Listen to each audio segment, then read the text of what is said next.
Israel will boost its long-arm strategic capabilities with the reinstatement of one of its Dolphin-class submarines that underwent an unprecedented structural overhaul.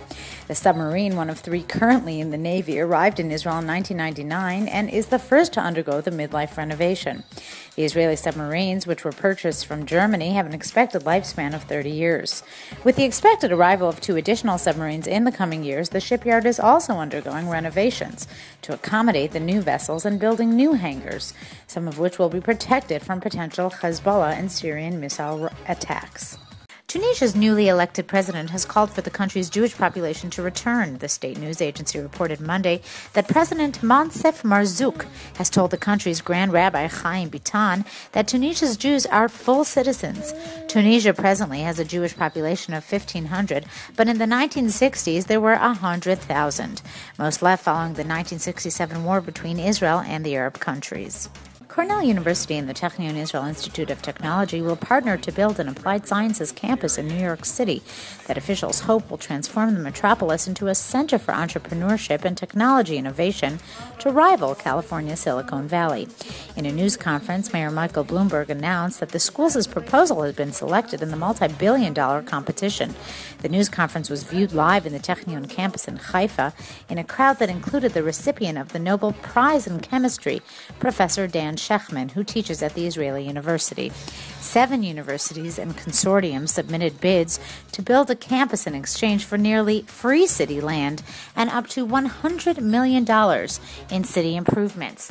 Cornell and Technion have promised city officials the program will be up and running before the end of 2012. In existing city space, in a statement by Israel's New York Consul General Ido Aharoni, the Israeli official said the state of Israel was grateful for the opportunity to introduce Israel's creative spirit to New York City's new technological center through this unique Technion-Cornell partnership. Some 1,500 Jews attended a candlelighting ceremony at Berlin's Brandenburg Gate Tuesday night to commemorate the first night of 8 nights of Hanukkah. Tourists and VIPs of Berlin celebrated the victory of light over darkness in a country that less than a century ago tried to annihilate them. Built in 1788, the Brandenburg Gate was used by the Nazis as a party symbol.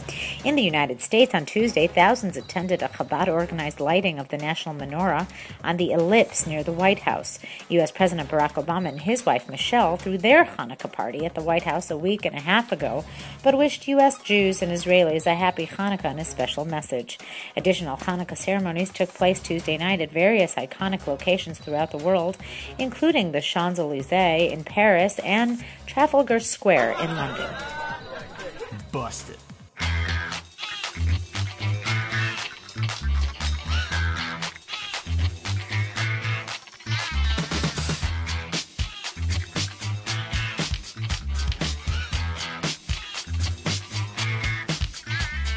This here's a tune for all the kiddies. Hanukkah's coming to all your cities. 8 great nights eating gelt and dreidel. Better behave or get a ladle. Parties popping, people are hopping to the shine of the... Centuries after devout Christians embarked on drawn-out and arduous journeys to the Holy Land, a very unique crusade will reach Israel this week. 4 Christians from Austria and Switzerland, 2 men and 2 women, left Switzerland last June with the goal of crossing 4,300 kilometers by foot until they reach Israel. For 7 months, the 4 pilgrims marched in the sweltering heat and freezing cold, bearing it all for the sake of reaching the Holy Land in time for Christmas.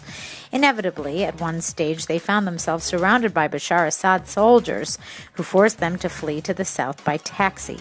The 4 are set to reach their final destination on Wednesday and arrive at the Allenby crossing, from where they will march to Jericho.